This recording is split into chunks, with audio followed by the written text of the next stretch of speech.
다큐멘터리 역사를 찾아서 제521편 수양은 대군에 만족하지 않았다. 지난 시간 말미에 단종즉위교서의 내용 일부를 소개했었는데요. 물론 국왕이 왕위에 오르면서 취임인사격의 교서이니만큼 국왕의 명의로 발표가 됩니다. 그러나 그 교서의 내용에 12살에 불과했던 단종 자신의 견해가 반영됐다고는 보기가 어렵겠죠. 대개 단종처럼 미성년인 어린 왕이 즉위를 하게 되면 궁중에서 가장 서열이 높은 후비가 수렴청정을 하는 것이 일반적인데요. 당시 단종에게는 대왕 대비도 없었고 대비도 없었으며 심지어는 단종 자신이 아직 미혼인 상태였으므로 왕비마저 존재하지 않았습니다. 그렇다면 이 나이 어린 국왕을 대신해서 실질적으로 누가 정사를 살폈는지 궁금하지 않습니까? 즉위교서의 내용을 잘 살펴보면 그 힌트를 찾을 수가 있습니다. 내가 아직 나이가 어리고 세상 물정에 어두우니 무릇 모든 조치를 내림에 있어서 의정부와 더불어 의논하여 행할 것이다. 이전에 육조에서 직접 아뢰던 국사를 지금부터는 모두 의정부에 보고하게 하여 의정부의 계문에 따라서 시행할 것이다. 무릇 인사 문제에 관해서는 내가 사사로이 가까운 자들은 쓰지 않고 모두 공론대로 처결할 것이다. 만일 임금으로서 특별히 관직을 제수할 자가 있으면 반드시 의정부 대신에게 의논하여 모두 가하다고 말한 연후에 제수할 것이다. 육조에서 직접 임금에게 보고하던 국사를 이제부터는 의정부에 보고하도록 하라. 나는 의정부에서 논의한 내용을 받아들여서 정사를 살피겠다. 이러한 내용입니다. 서울대 규장각 송웅섭 연구원과 서강대 계승범 교수의 얘기를 이어서 들어보시겠습니다.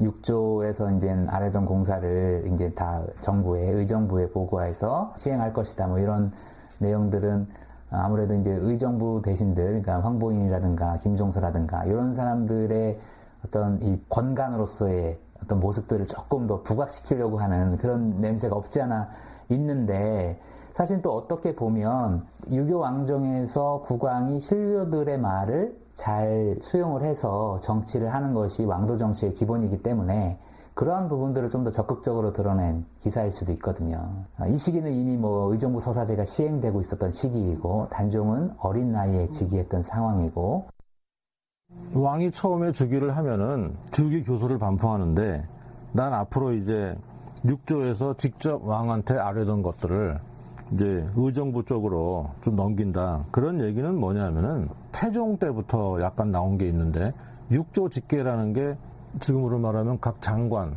각 부서의 부처의 장관급들이 직접 대통령에게 보고하고 직접 대화를 한다는 것이죠. 근데 이제 나는 지금 잘 정사를 모르니까 앞으로 그런 문제가 있으면 의정부라고 하는 곳을 통해서 한번 얘기를 잘 해보거라. 이 얘기는 뭐냐 하면은 그 태종 때부터 강력하게 구축되어 있던 육조 직계 체제를 사실상 포기하는 그런 맥락으로 충분히 읽힐 수가 있습니다. 그러니까요, 요즘으로 말하자면 정부 각 부처에 해당하는 2조, 호조, 예조, 병조, 형조, 공조에서 임금에게 직접 보고해서 업무를 처리하던 방식을 버리고 6조의 책임자들이 모든 사안을 일단 의정부에 보고하게 하고 영의정, 좌의정, 우의정을 필두로 한 의정부의 관리들이 의논을 한 다음 임금에게 보고하는 방식으로 정무 처리의 시스템을 바꾸겠다. 이런 얘기입니다. 자, 이렇게 되면 모든 정보가 왕한테 직접 올라가고 왕이 그 정보를 듣고 수합해서 최종 결정을 내리고 이런 시스템이 아니고 의정부라고 하는 최고 그 원로들, 최고 그 당상관에 있는 그 최고위 신료들의 그 연합 회의체죠. 의정부라는 것이. 그러니까 거기서 이제 결정을 다 해버리고 왕은 뭐 통보만 받고 보고만 받고 뭐 그런 식으로 한다는 것이죠. 그래서 이것은 그 조선의 정치 구조에서 왕의 역할이 굉장히 약해지는 그런 의미를 담고 있는 그 내용이라고 할 수가 있습니다. 그렇다면 이때 의정부에서 막강한 영향력을 발휘하고 있던 실세는 누구였을까요? 영의정 황보인과 좌의정 김종서였습니다. 특히 세종 때부터 임금의 절대적인 신임을 받아서 요직을 두루 맡아온 김종서는 그 존재가 막강했습니다. 권력에 대한 야심을 키워가고 있던 수양대군에게 의정부의 힘이 쏠리는 이 상황은 영 못마땅했을 겁니다. 단종의 즉위교서에는 왕의 종친으로서 세력 경쟁을 벌이고 있던 수양대군과 안평대군을 크게 자극하는 내용이 포함되어 있습니다. 이런 내용이죠. 이조와 병조의 집정가에 대하여 분경하는 것을 금하는 것은 이미 법령에 나타나 있으나 서무를 헤아려 의논하는 의정부의 대신 및 관리들에게 분경을 금하는 조항이 없기 때문에 온갖 무리들이 사사로이 서로 가서 만나고 부탁하는 패단이 부단히 일어나고 있도다. 이제부터 이후로는 한결같이 분경하는 일을 금할 것이니. 자, 우선 이 기사의 내용을 이해하기 위해서는 분경이 무엇인지부터 알아야겠지요. 한국학중앙연구원에서 발간한 민족문학 대백과 사전에서는 분경을 이렇게 풀이하고 있습니다. 분경이란 분추경리의 줄임말로 벼슬을 얻기 위해 집정자의 집에 분주하게 드나들며 엽관 운동을 하는 것을 가리킨다. 고려시대에도 분경의 폐단이 없지 않았으나 법으로 금지한 일은 없었다. 그 뒤 조선 초기에 행정과 군정의 혼란을 수습하고 나아가 집권체제를 강화하기 위한 조치 하나로 분경금지법이 제정되었다. 일찍이 정종 1년에 일족 중에서 3, 4촌 이내의 근친이나 각 절제사의 대소군간을 제외한 일체의 대소관리가 사사로이 윗사람을 만나러 다니는 것을 금하는 교지가 처음 내려졌다. 그러나 실제로는 시행되지 못하다가 태종이 즉위하면서 실시를 보게 되었다. 이후 여러 차례 제도적인 조치가 거듭되던 끝에 성종 1년에 가서야 분경의 금지 대상이 확정되어 경국대전에 법제화되었다. 네, 이 경국대전에 의하면 문관에 대한 인사 업무를 담당하는 이조를 포함해서 무관에 대한 인사를 담당하는 병조의 장수들, 그리고 이방과 병방의 승지들 또는 사헌부나 사관원의 관원들, 이런 관리들의 집에 동성 8촌 이내의 친척이나 처가 쪽으로 6촌 이내 또는 이웃사람 등이 아니면서 출입하는 자는 분경자로 간주해서 100대의 곤장을 맞고 삼천리 밖으로 유배하도록 규정되어 있습니다. 자, 그만큼 인사청탁의 폐해가 심했기 때문에 이런 법이 생겼겠죠. 그런데 우리가 탐색하고 있는 단종 시기에는 아직 분경을 금지하는 법은 없던 시절이었는데요. 단종이 즉위교서에서 분경 금지를 못 박은 것입니다. 그런데 이에 대해서 수양대군과 안평대군이 모처럼 목소리를 같이 해서 의정부에 항의를 하고 나섭니다. 우리들에게 분경하는 것을 금한다고 했는데 이것은 곧 우리 대군들을 의심하는 것이 아닌가? 임금이 즉위교서에 이런 내용을 말했으니 우린 종친으로서 무슨 면목으로 세상에 행세하겠는가? 분경의 법은 세종과 문종도 일찍이 불가하게 여기었다. 한데 주상이 즉위하면서 내린 교서의 첫머리로 분경 금지를 얘기한 것은 종실을 의심하여 그것을 막고 있는 것이 아닌가? 이렇게 되면 종실은 고립되어 아무 일도 할 수 없을 터이다. 이것은 우리 종친들의 날개를 자르는 것이다. 만일 진실로 우리에게 의심이 있다면 우리들을 아예 물리치는 것이 가할 것이다. 우리들이 이 위태하고 의심스러운 상황을 맞이하여 마음과 힘을 다해 여러 대신과 더불어 함께 난국을 구제하려 했는데 도리어 시기하고 의심을 하고 있으니 이것이 어찌된 일인가? 대저, 죽은 이가 다시 살아나더라도 살아있는 자가 부끄럽지 않아야 할 것이다. 가령 세종대왕이 다시 세상에 살아난다면 종실을 의식하여 분경 금지 조치를 발표한 것을 보고 능히 부끄러워하시지 않겠는가? 수양대군과 안평대군이 이렇게 따지고 들자 의정부 대신들은 당황합니다. 결국엔 이러한 조치를 내리죠. 수양대군 등의 말에 영의정 황보인 등이 크게 놀라서 헌부에 명하여 대군의 집에서는 분경을 금하지 말게 하였다. 수양대군과 안평대군 등의 집에서는 분경을 허용한다. 이 말은 그 대군들의 집에 누가 무슨 청탁을 하러 드나들더라도 문제 삼지 않겠다, 이런 얘기입니다. 이덕일은 김종서와 조선의 눈물에서 이렇게 기술하고 있습니다. 분경을 금한다는 즉위교서에 수양이 반발하고 나선 것은 의외의 일이었다. 이는 수양이 왕위의 뜻이 있음을 공공연히 선포한 것이나 마찬가지였다. 그렇지 않다면 병조와 이조 소속이 아닌 그가 반발하고 나설 이유가 없었다. 더구나 즉위교서에 시비를 걸고 나온 것은 전례가 없는 일이었다. 이는 수양대군이 식자들의 우려처럼 왕권에 욕심이 있음을 단적으로 드러낸 것이다. 조선 초기 정치사 연구의 저자인 최승희는 분경 금지 조치를 내린 배경에 대해서 이렇게 기술하고 있습니다.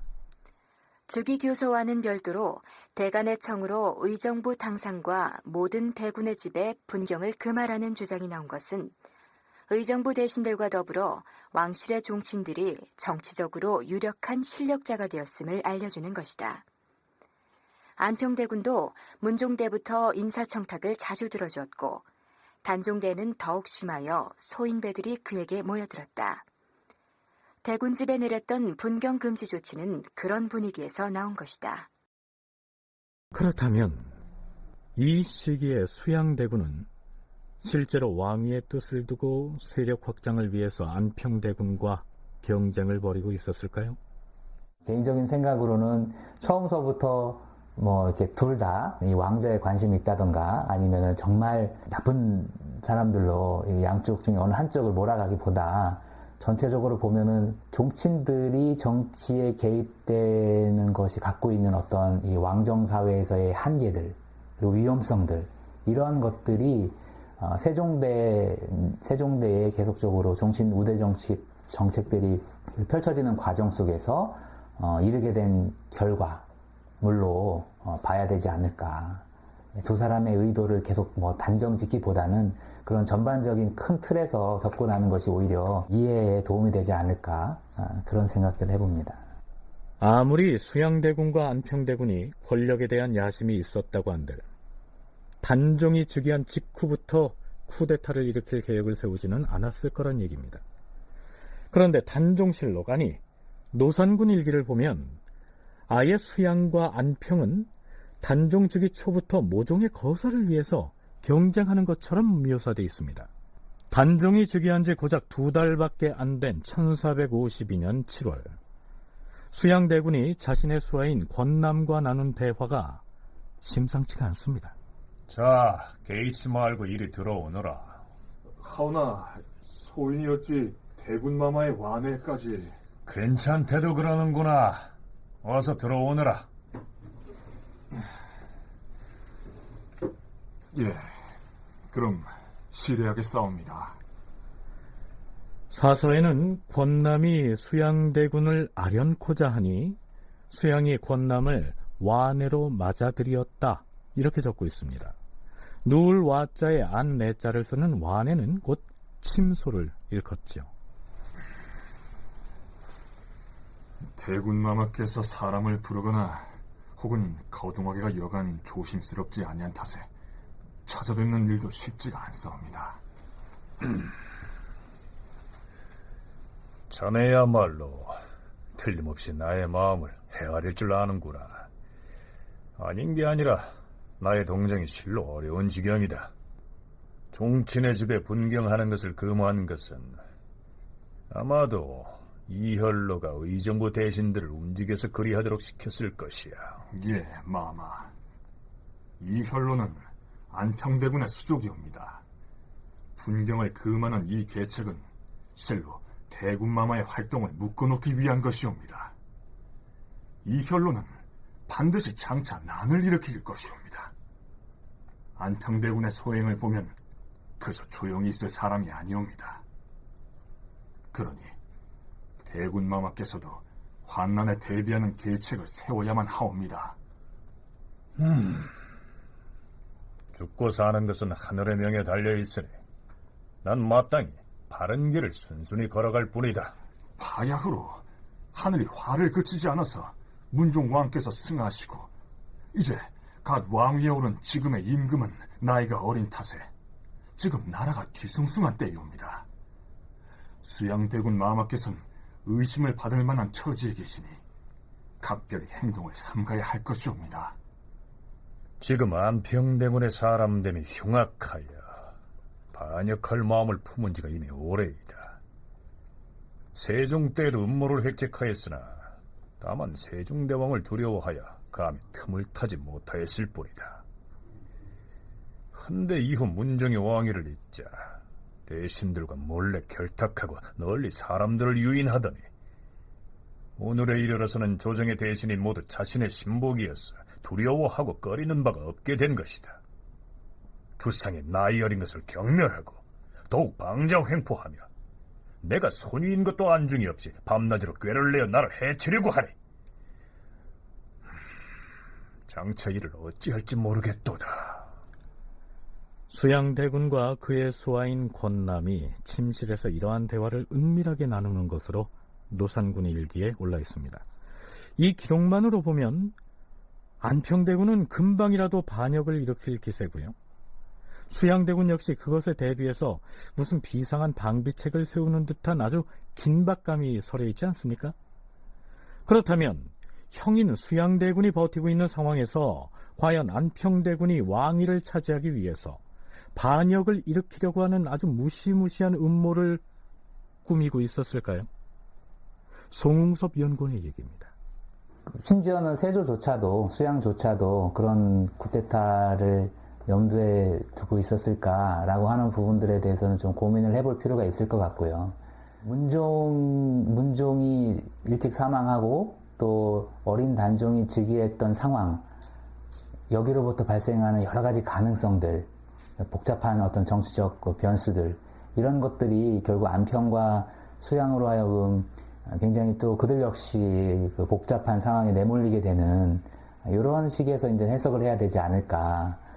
왜냐하면은 개인적인 생각으로는 안평대군이 과연 역모를 추진했을까, 자신이 왕이 되려고 했을까, 조금 거기에 대해서 좀 회의적이거든요. 수양이라면 모를까 안평이 자신의 형을 제치고 게다가 조카를 몰아내고 왕위를 탐할 엄두를 낼 수 있었겠느냐? 그게 아니라는 겁니다.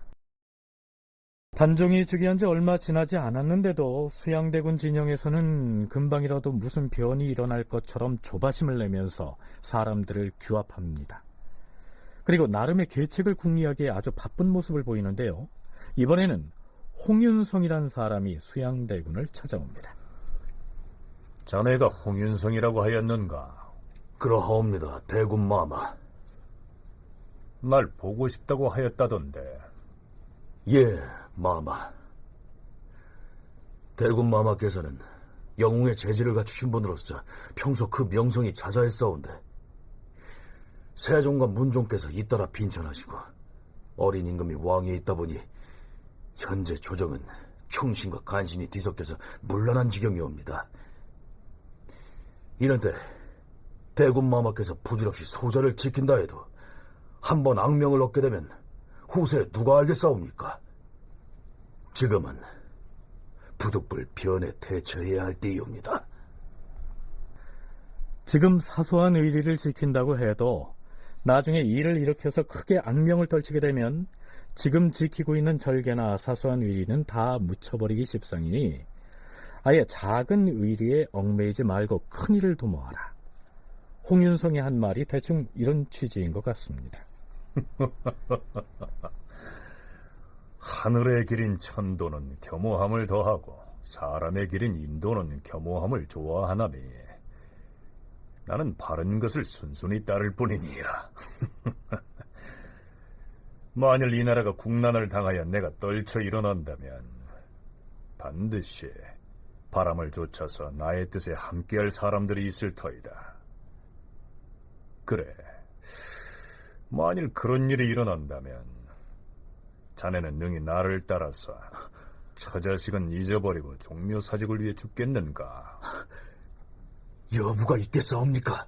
수양대군 대군마마. 선비는 자기를 알아주는 사람을 위하여 죽는 것이니 처자에게 미친 룰 따위를 논하겠사옵니까? 오, 그래.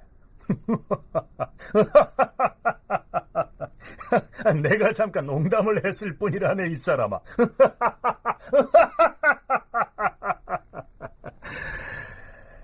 하지만 마음에 드는군. 수양대군 입장에서 보면 뭐냐면은 기회임과 동시에 위기일 수 있는 겁니다. 자기가 워낙 야망이 있기 때문에 야망을 가진 쪽에서 볼 때는 기회일 수 있지만 역으로 내가 선제 공격을 당하면 내가 목숨 부지하기 쉽지 않고 거의 그냥 갈 수도 있는, 왜냐하면 현재 단정을 위협할 수 있는 가장 제1번 후보 아닙니까? 그러면 당연히 이거는 위기죠. 그런 쪽으로 놓고 본다면 실제로 이런 사실 자체들을 엮어낸 내용을 그대로 믿을 수는 없지만 충분한 개연성이 있다고 볼 수 있는 것이죠. 또 실제로 이때부터 홍윤성이니 뭐 한명현이 해가지고 수양대군 주변에 많이 인물들이 몰리지 않습니까? 계승범 교수의 얘기를 들어봤는데요. 그런데 사실 수양대군이 자신의 야망을 위해서 떨쳐 일어난다면 그가 우선 극복해야 할 대상은 동생인 안평대군보다는 김종서나 황보인 등 의정부 대신들이었을 겁니다. 어린 단종의 바람막이가 돼서 실질적인 왕권을 행사하고 있던 좌의정 김종서와 영의정 황보인 등은 나름으로 이런 걱정을 하고 있었는지도 모릅니다. 자, 한 잔씩 드십시다.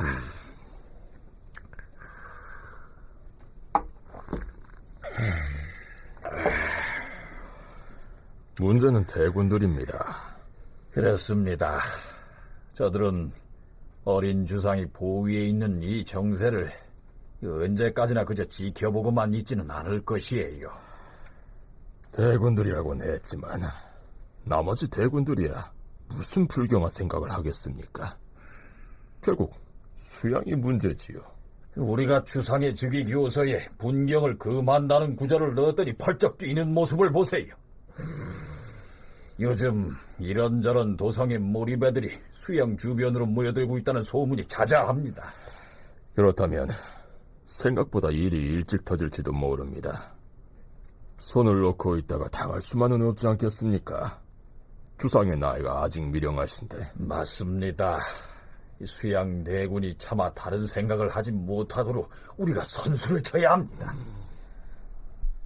물론 김종서를 포함한 당시 의정부 대신들의 사정을 가상해서 꾸며본 얘기입니다. 이제 단종이 즉위했지 않습니까? 그러면 주위에서 단종을 호위하면서 권력을 구축하려는 사람들이 당연히 있겠죠. 그러면은 뭐냐면은 그 사람들이 가장 무서워한 잠재적인 적은 수양대군이죠. 그러니까 정확한 사실을 말할 수는 없으나 우리 인간의 경험으로 볼 때는 서로 이제 견제가 들어간다고 볼 수가 있죠. 그러니까 단종 자신이 했다는 게 아니라 단종을 통해서 권력을 행사하는 그 의정부를 중심으로 했던 원로들, 그 사람들은 이 단종을 중심으로 한 왕위와 현재의 정권을 잘 유지하기 위해서는 눈의 가시라고 할 수 있는 수양대군을 요거 한번 뭐 하나 걸리기만 해라, 그걸로 제거하겠다, 그런 마음을 품었을 가능성은 있죠. 그런데 단종 즉위년 6월 30일 기사를 보면 이러한 내용이 등장합니다. 다음 이야기에 나오는 이용은 안평대군의 본명입니다. 좌의정 김종서가 이용에게 남몰래 시 한 수를 지어서 건네주었다. 오, 좌의정께서 나에게 친히 시를 지어 보냈다는 말이지. 어디 보자. 큰 하늘은 본래 외롭고 공허한 것이니 그 현무한 조화를 누구에게 물으랴. 사람의 일이란 진실로 어그러지지 아니하면 비오고 편나는 것이 이로 말미암아 순응하도다. 바람이 흘러가다 복숭아와 자두나무에 부딪히면 만발한 꽃소식을 재촉하고 축축하게 젖은 것이 보리밭에 미치면 온 지역이 고루윤택하여 지리라. 자, 얼른 들어서는 꽤 이해하기가 어려운 시인데요. 노산군 일기에는 김종서가 이 시를 안평대군에게 보낸 연유를 친절하게도 이렇게 설명하고 있습니다. 김종서가 이 시를 보낸 뜻은 안평대군에게 인심을 수습하여 반역을 꾀하라고 비밀리에 재촉한 것이다. 의정부의 실세인 김종서가 수양대군의 동생이자 단종의 삼촌인 안평대군에게 은밀하게 반역을 일으키라고 부추기려는 의도를 가지고 시를 지어서 보냈다는 얘기죠. 그런데 김종서가 안평대군과 손을 잡고 반역을 꾀했다? 자, 이건 좀 이상하지 않습니까? 송웅섭 연구원은 김종서가 그러한 시를 안평대군에게 보냈을 가능성은 배제할 수가 없다고 얘기합니다. 이미 그 당시에 의정부 대신들, 김종서를 중심으로 하는 의정부 대신들은 어떻게 보면은 실세가 된 것이고, 그러한 실세가 된 의정부 대신들과 왕자들 사이에서 어떠한 관계를 맺을까라고 하는 것이 그 당시에 주어지게 된 하나의 그 과제였던 것이죠. 그랬을 때 아무래도 수양대군은 부담스럽게 느꼈던 것 같고, 상대적으로 안평대군이 가지고 있는 어떤 이 취향들, 이렇게 예술적, 문화적 취향을 이렇게 소양을 가지고 있었던 그런 안평대군과의 그 연대가 자연스러웠지 않았을까. 그렇기 때문에 그러한 것이 수양대군의 입장에서는 마치 이제 자신을 제거한다던가 아니면 반역을 도모한다던가 이런 식으로 이제 인식이 될 수는 있겠지만, 안평대군이 시서화에 두루 능했다는 사실은 익히 알려진 사실입니다. 숭례문의 현판을 안평대군이 썼다는 설도 있는데요. 그건 어디까지나 설이기 때문에 차치하고라도 이 안평대군의 글씨는 멀리 명나라 황제도 탄복할 정도였습니다. 실록에 이런 기사가 있죠. 문종즉위년 8월 5일 명나라 사신 정선이 궐에 들어와 예를 갖춰 아련하니 임금이 근정문 안에서 맞이한 다음 사정전으로 함께 들어가 다례를 행하였다. 그때 명나라 사신 정선이 임금에게 아뢰었다.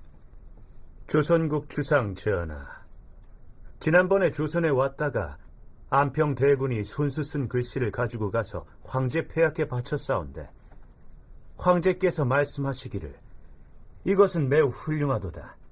흡사 옛 원나라 때의 명필 조장에 서치하 흡사하구나 하시면서 칭찬을 아끼지 아니하셨사옵니다.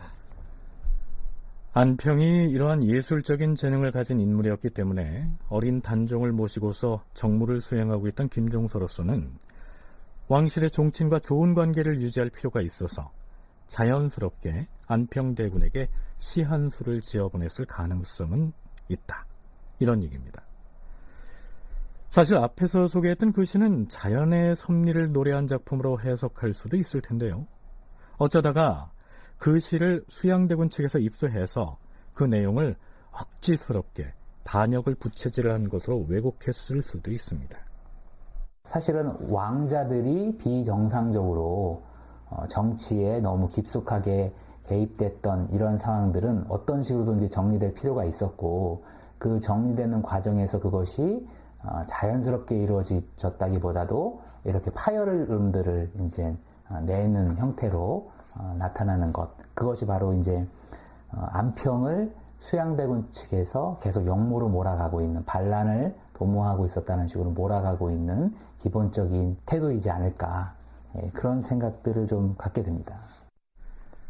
그러니까 노산군 일기에는 안평대군이 반역을 일으키기 위해서 끊임없이 작당하고 모사를 꾸미고 있기 때문에 수양대군으로서도 무엇인가 대비책을 세우지 않을 수 없었다, 이러한 분위기로 몰아가고 있는 것이죠. 우리가 지금 단종실록이라고 부르고 있는 노산군 일기의 기록만 놓고 보자면 그렇다는 얘기입니다. 자, 그렇다면 김종서의 입장으로 돌아가 볼까요? 여러분이 만일 김종서라면 그 시기 반역을 모의해서 안평대군을 왕으로 옹립할 계략을 꾸미겠습니까? 계승범 교수는 이렇게 말합니다. 정확한 사실을 모를 때는 인간의 상식과 인지상정에 의거해서 이제 한번 추론을 해봐야 되는데, 예를 들어서 제가 이제 김종서입니다. 그리고 단종을 이제 호위하고 있고 권력을 쥐고 있어요. 그런 김종서인 제가 안평대군을 새로 끌어들여서 단종을 몰아내고 안평대군을 왕위에 얹지 않겠다는 생각을 하지는 않겠죠. 왜냐하면 이미 제 손 안에 있는 왕이 왕좌에 앉아 있는데 내가 왜 멀쩡하게 더 똑똑하고 장성한 다른 왕을 데려다가 왕이 앉히겠냐는 거예요. 그거는 상식적으로 납득이 안 가지요. 그러니까 이것은 김종서와 안평대군이 같이 연대했다. 모반을 준비하고 있다. 이것은 수양대군 측에서 그렇게 몰아갔을 개연성이 훨씬 높다고 볼 수밖에 없습니다. 좀 더 거칠게 표현을 하자면 이 시기 김종서는 12살짜리 어린 임금을 손바닥에 올려놓고 정사를 거의 자기 뜻대로 운영하고 있었죠. 그런 판에 세종의 첫째 아들도 아니고 셋째 아들인 안평대군을 새삼스럽게 왕으로 옹립하기 위해서 목숨을 바쳐가면서 반역을 시도할 이유가 거의 없다는 얘기입니다. 그렇다면 노산군 일기에는 왜 그런 유형의 기사가 끊임없이 올라 있을까요?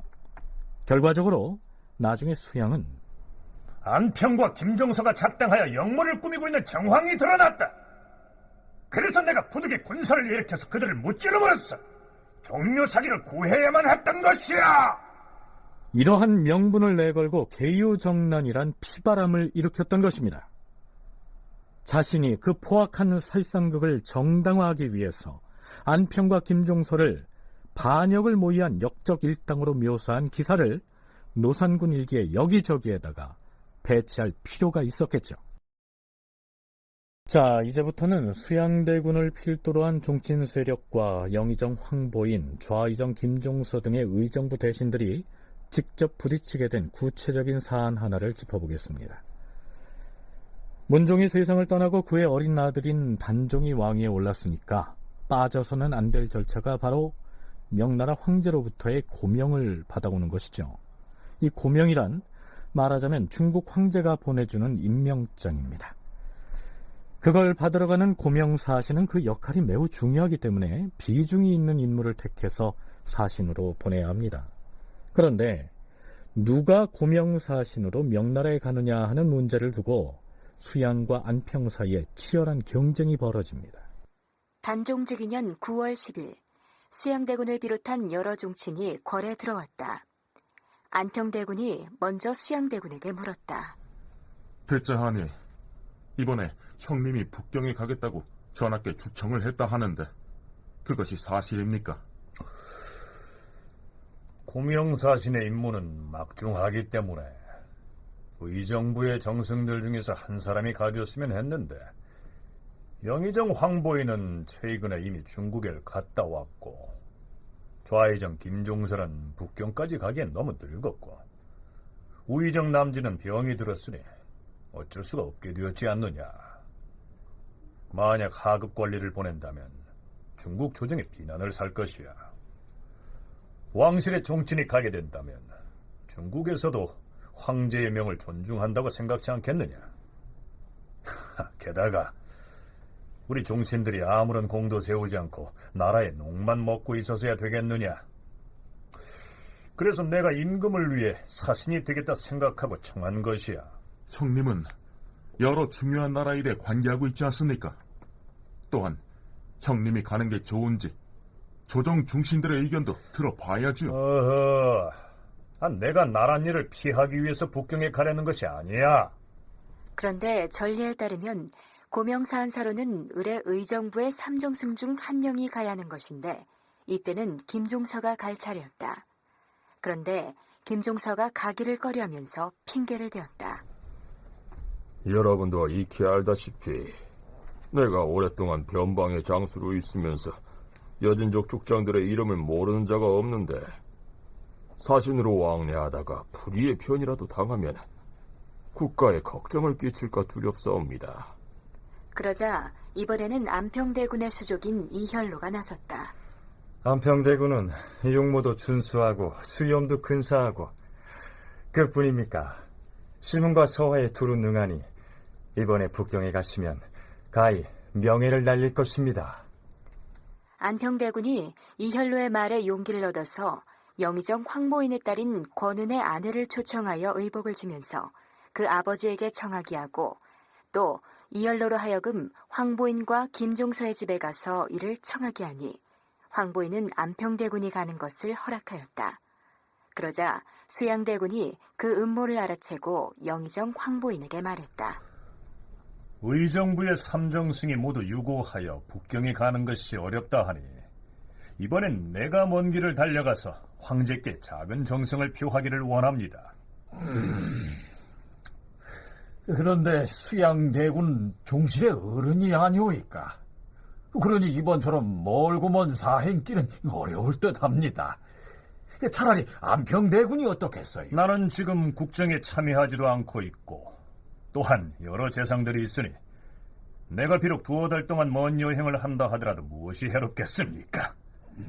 하물며 지금의 임금은 나이가 아주 어리신데 종실의 대신이 어린 임금의 명을 받들어 명나라에 간다면 중국 조정에서도 또한 우리나라가 예를 알고 채통이 있음을 평가할 것입니다.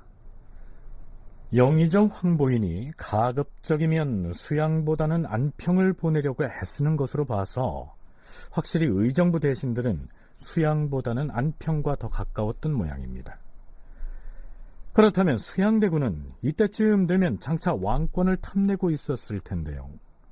왜 이처럼 명나라의 사신으로 가겠다고 고집을 부리고 있는 걸까요? 이런 고명사은사 같은 경우에 다시 말해서 이제 새로운 왕이 즉위했고 그것에 대한 어떤 이제 책봉을 받는 이 수순에서 이루어지고 있는 이러한 사행들이 갖고 있는 의미가 있을 것 같습니다. 그래서 새로운 왕의 즉위와 책봉 수요에 깊은 공이 있다. 그러한 그 사행을 통해서 그러한 공을 내세울 수 있는 굉장히 중요한 정치적 의미가 있는 것이죠. 그랬을 때 이제 수양대군이 본인이 이제 가겠다고 자청을 했던 것도 자신에 대한 여러 가지 의구심들, 그런 것들을 불식시킬 수 있는 하나의 중요한 계기가 될 수 있고, 철저하게 자신은 왕을 보필하는 어떤 그런 주공의 역할, 왕을 보필하는 삼촌으로서의 든든한 어떤 후견자의 입지와 입장들을 좀 강조하는 정치적 측면들이 있지 않을까.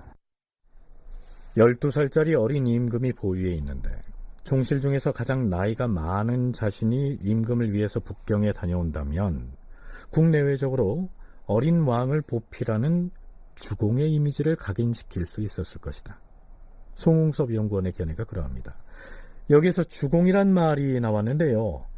어린 단종이 왕위에 오른 이후에 수양대군은 자신을 주공과 비유하는 발언을 여러 차례 합니다. 여기에 거론된 주공은 주나라의 희공을 일컫죠. 주나라 문왕의 아들이자 무왕의 동생이었던 그는 어린 조카인 성왕을 잘 보필한 인물로서 공자가 꿈에 그릴 만큼 존숭했던 인물로도 유명합니다. 그러니까 수양대군은 자기도 주나라의 희공처럼 조카인 단종을 잘 보살피겠다, 이러한 뜻을 드러낸 것이죠. 물론 나중에는 주공과는 달리 조카인 단종을 죽이고 왕위를 빼앗고 말지만 말입니다. 수양대군 입장에서는 자기는 권자의 욕심이 없고 항상 주공의 위치, 주공을 강조하지 않습니까? 주공이 이 삼촌으로서 어린 왕을 잘 보필한 사람의 대명사거든요. 그러한 위치에서 머물기를 바랬던 입장들이 계속 강조하고 있는 것이 한편으로는 정치적인 제스처일 수도 있지만 처음에 수양이 추구했던 바일 수도 있거든요. 그러니까 그게 사실은 뭐다, 언제까지는 뭐고 언제까지는 뭐다, 이렇게 단정지어서 얘기할 수 없는 어려운 부분들이 있고, 또 수양이 자기가 실세하지 않기 위한 방편으로 여러 가지 권람이라든가 한명이라든가 이런 사람들, 일종의 모사가들이죠. 모사가들을 규합하고 있는 단계에서는 더 이상 자기의 의중과 자신의 어떠한 초심만으로 해결할 수 없는 그런 단계에 도달하는 것이거든요.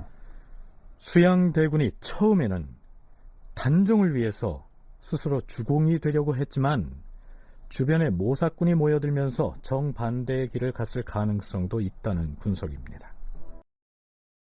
그런데 명나라에 갈 사신을 결정하는 문제는 쉬이 결론이 나지 않습니다.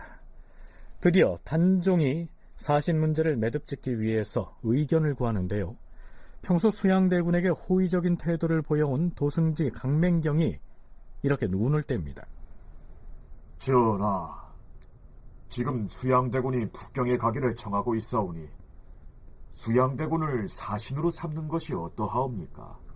만약 그것이 불가하시다면 좌의정 김종서가 비록 늙었사오나 아직은 건강하니 그를 보내는 것도 가할 것이옵니다. 사신 문제로 다툼이 길어지는 것이 안타깝습니다. 차라리 왕실의 부마를 사신으로 삼으면 어떻겠어요? 부마라면 왕실의 사위를 말합니다. 이는 국가의 큰 경사이온데 부마를 사시도로 삼는 것은 옳지 않사옵니다. 만약 종친으로 하여금 가게 한다면 수양대군이 적임자이옵니다. 그런데 이때 묵묵히 듣고 있던 좌의정 김종서가 나섭니다. 전하, 만약에 부득이하다면 신이 비록 늙었사오나 명나라의 고명사신으로 가기를 청하옵니다. 차라리 자신이 가는 한이 있더라도 수양대군이 가는 것을 용납하지 않겠다는 의도로 비치는데요. 어찌됐든 이러한 우여곡절을 거친 끝에 결국 수양대군이 사신으로 결정이 됩니다. 수양대군으로서는 고명사신이란 외교 업무를 결국 따낸 셈인데요. 그가 어떻게든 자신이 고명사은사로서 명나라에 가려고 했던 그 배경에는 국제적으로 조선을 대표하는 인물이 바로 자신임을 확인받고자 하는 계산도 한 몫을 했겠죠. 세종 말년부터 시작해서 문종 제위, 단종 초기 요 한 5년간에 걸친 요때 조선이라는 나라를 실질적으로 국내외적으로 대표한 사람이 누구냐? 이 사람이 수양대군이라는 것이죠. 그리고 당시까지만 해도 15세기 한 이때 중반까지만 해도 아직 고려 때와 원나라 때의 그 유풍이 강하게 남아 있어서 왕자들, 특히 아주 상당히 좀 똑똑한 이런 왕자들이 북경에 이제 사신으로 갈 때 많이 갑니다. 태종 이방원도 그런 역할을 한 적이 있고요. 해서 그리고 이제 정확히 알 수는 없지만 아마 그 명나라 쪽에 가서 뭐 내가 조선을 대표한다거나 뭐 그런 식으로 해서 명나라 쪽하고의 어떤 그 커넥션이나 그런 연결망을 확보하려고 했던 것이 아닌가.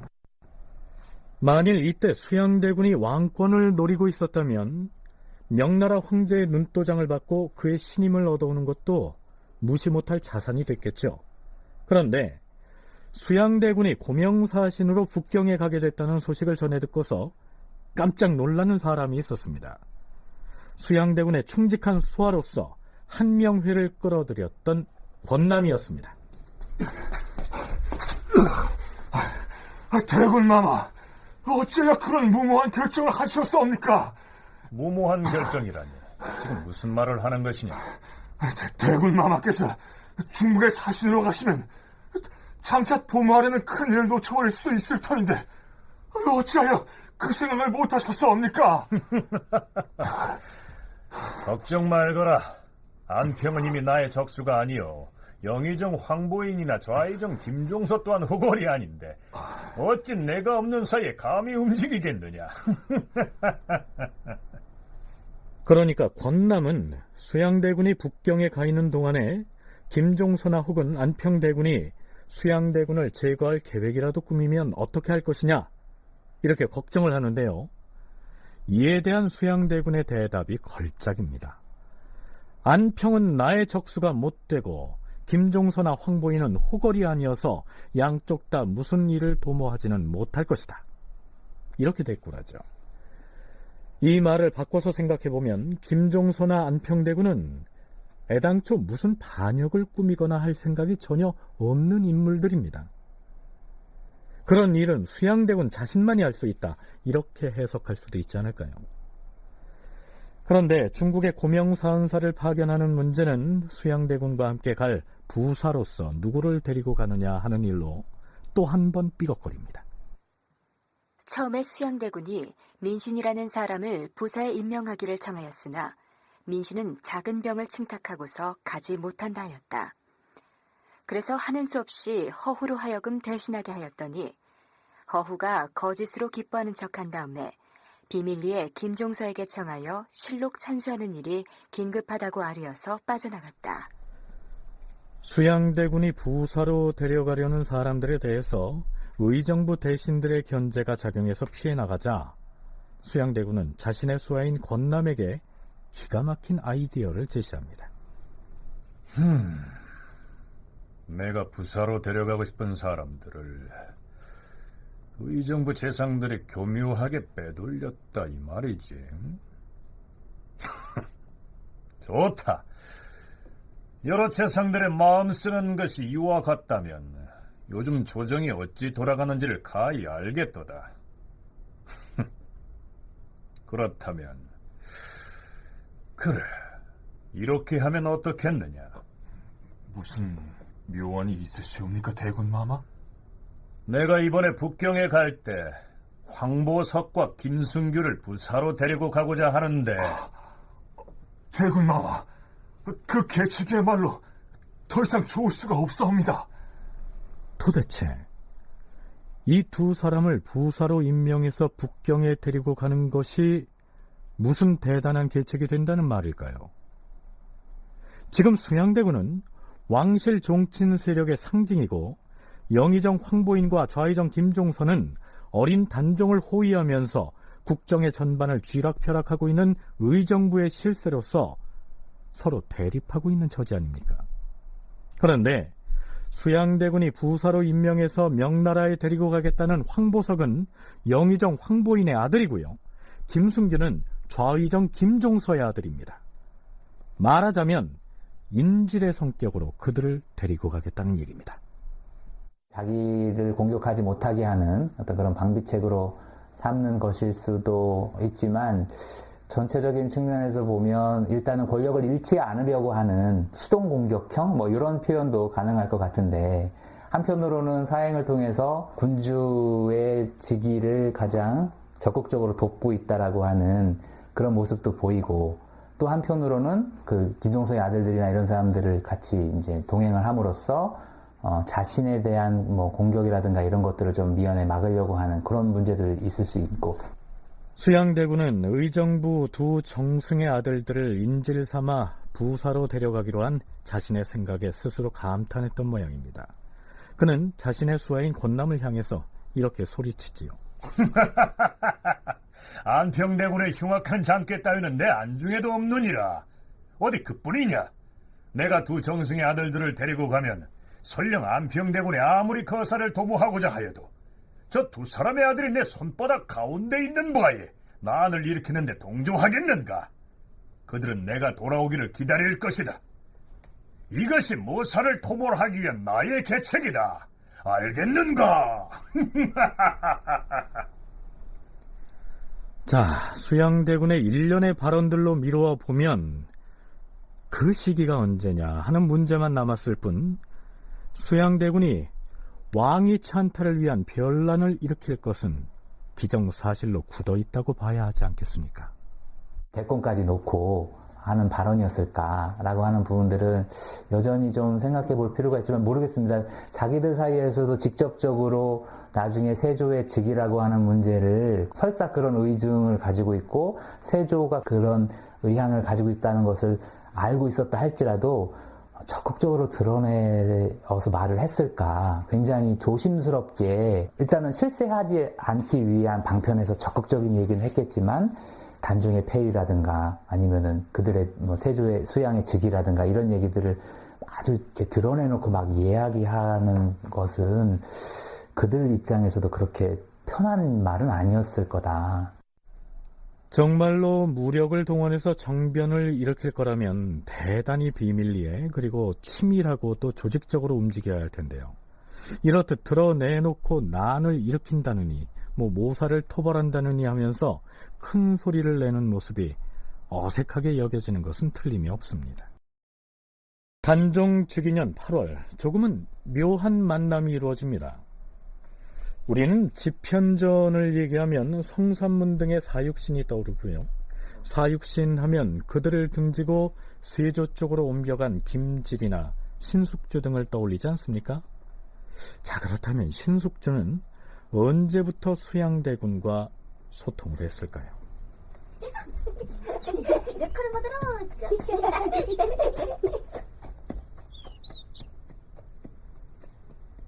어느 날 정수충이 수양대군의 집을 방문하였다. 수양대군이 정수충과 더불어 대문 앞에 서서 이야기를 나누고 있었는데 마침 집현전 직작 신숙주가 말을 타고 문 앞으로 지나갔다. 수양대군이 그를 불렀다. 이보시게 신수찬! 우와.